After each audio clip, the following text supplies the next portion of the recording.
अस्सलाम वालेकुम students, YouTube channel accounting with sir Umair के साथ मैं एक बार फिर हाजिर हूँ।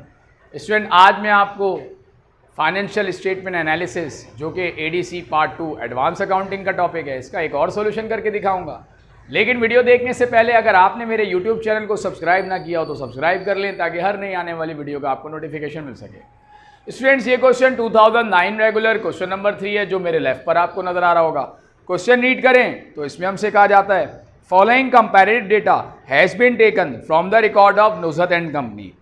नुज़हत कंपनी, ये comparative income statement students given है जिसमें net sale, cost of goods sold, gross profit, इसी तरीके से selling admin expense, income before interest and tax, financial charges जिसे इंटरेस्ट भी कहते हैं, income before tax, income tax, net income, इसी तरीके से एसेट्स में non current assets, property, plant and equipment और इंटेंजिबल एसेट्स। करंट एसेट्स में inventory, prepaid, accrued financial income, account receivable, marketable securities, cash and bank, authorise capital, then share capital, ordinary share capital, retain earning, long term liability में bonds payable, deferred income और इसी तरीके से current liability में accounts payable, accrued expense और current maturity of deferred income. Requirement में students हमसे कहा जाता है compute the following ratios, current ratio for 2007। और स्टूडेंट्स, करंट रेशियो का फॉर्मूला ये आपको अच्छे तरीके से इल्म है, current assets divide by current liabilities. Current assets 2007 के, तो स्टूडेंट्स यहाँ करंट एसेट्स 2007 के वो मैंने यहाँ पर शो किए हुए हैं। 198,000 cash and bank, marketable securities 170,000, account receivable 110,000, 60,000 accrued financial income, then prepaid expense 30,000 और इन्वेंट्री है 70,000।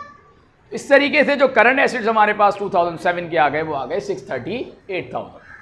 देन करंट लाइबिलिटी 2007 की, उसमें अकाउंट्स पेबल, अक्रूड एक्सपेंस और current maturity of deferred income given नहीं है, उसको लेफ्ट कर देंगे। तो करंट लाइबिलिटी हमारे पास आ गई 193,000।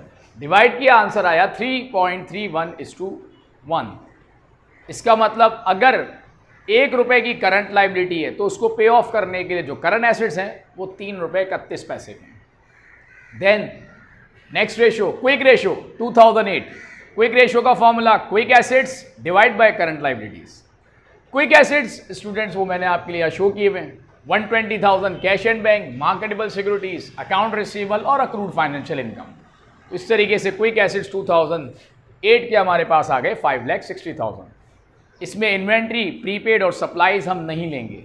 इन तीनों के अलावा जो एसेट्स हैं वो क्विक एसेट्स हो गए 560,000। देन करंट लाइबिलिटी 2008 की, उसमें अकाउंट्स पेबल, अक्रूड एक्सपेंस और current maturity of deferred income 4,000। इस तरीके से 279,000 आ गई 2008 की करंट लाइबिलिटी। डिवाइड किया, आंसर आया 2.01:1। इसका मतलब अगर 1 रुपए के करंट लाइबिलिटी है तो उसको पे करने के लिए क्विक एसेट जो है वो 2 रुपये 1 पैसे के मौजूद हैं। Then earning per share, formula students 2008 का earning per share net income divide by number of shares. तो स्टूडेंट्स नेट इनकम जो कि हमें 2008 के गिवन है 77,350 और नंबर ऑफ शेयर्स, तो शेयर्स कैपिटल जो कि 4,10,000 है और पार वैल्यू पर शेयर की 10 रुपीज़ है। तो नंबर ऑफ शेयर्स किस तरह निकाला कि 4,10,000 को हमने 10 रुपये पार वैल्यू से डिवाइड कर दिया। इस तरीके से 41,000 शेयर्स आ गए और डिवाइड करने के बाद जो आंसर आया 1.89। इसका मतलब कंपनी एक शेयर से अर्न करती है 1.89 पैसा। देन इन्वेंट्री टर्नओवर टाइम्स 2007 का और 2008 का। पहले 2007 का इन्वेंट्री टर्नओवर टाइम्स का formula cost of goods sold divide by average inventory. Cost of goods sold student 2007 की हमें गिवन है 5,10,000 और एवरेज इन्वेंट्री जो कि 70,000 है, ये हम 2007 की इन्वेंट्री लेंगे, इसमें 8 की इन्वेंट्री इंक्लूडेड नहीं है। डिवाइड किया, आंसर आया 7.29 times. Then inventory turnover days, formula 365 divide by inventory turnover times. 365 divide by times 7.29, 50 days, 50.06 something कुछ आएगा इसमें, लेकिन मैंने इसको राउंड ऑफ करके 50 डेज ले लिया। देन 2008 का inventory turnover times, cost of goods sold जो कि 690,000, एवरेज इन्वेंट्री स्टूडेंट्स 2007 की जो एंडिंग इन्वेंट्री है वो 2008 की बिगनिंग इन्वेंट्री हो गई। और 2008 की जो एंडिंग है वो 70,000 है। इसका मतलब 70,000 बिगनिंग जो कि 2008 की, 2008 की एंडिंग 70,000, दोनों ऐड किया और 2 से डिवाइड किया, तो ये हमारे पास जो आया वो 9.86 टाइम्स आया inventory turnover times. Then inventory turnover days 365 divide by times 37 days, जो कि मैंने राउंड ऑफ कर दिया। ये इन्वेंट्री टर्नओवर डेज आ गया 2008 का। Next formula receivable turnover, receivable turnover times. Student इसका formula net credit sales divide by average receivable. Net credit sales 2007 का 8,50,000 और एवरेज रिसीवेबल जो कि 2007 का एंडिंग रिसीवेबल भी है 1,10,000, डिवाइड किया तो यह आया 7.73 टाइम्स। इसका मतलब साल में 7.73 टाइम्स हमें रिसीवेबल की कलेक्शन होती है। और एवरेज एक रिसीवेबल कितने दिन में कलेक्ट होता है, उसका formula receivable turnover days 365 divide by times 365 divide bye 7.73 48 days. इसका मतलब एवरेज पर रिसीवेबल हमें 48 डेज में कलेक्ट होता है। नेक्स्ट रिसीवेबल टर्नओवर टाइम्स 2008 का, तो net credit sale student 12 lakh given है 2008 की, और एवरेज रिसीवेबल 2007 का जो एंडिंग रिसीवेबल है वो 2008 का बिगनिंग रिसीवेबल हो गया, और 2008 का जो एंडिंग रिसीवेबल है वो 190,000 है। दोनों ऐड किया, इसका एवरेज निकाला, 2 से डिवाइड किया तो यह आया 1,50,000।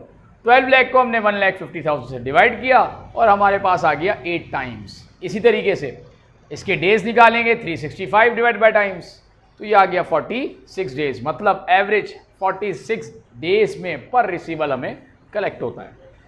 Next formula return on assets. Students इसका formula net income divide by total assets.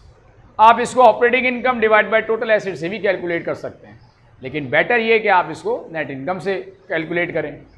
Net income 77,350 2007 की, और टोटल एसेट्स जिसमें current assets plus fix assets दोनों लेंगे 9,28,000, डिवाइड किया 100 से मल्टीप्लाई किया तो आया 8.34, मतलब जितने हम एसेट्स में इन्वेस्टमेंट करते हैं उसका 8.34% हमें उससे रिटर्न मिलता है।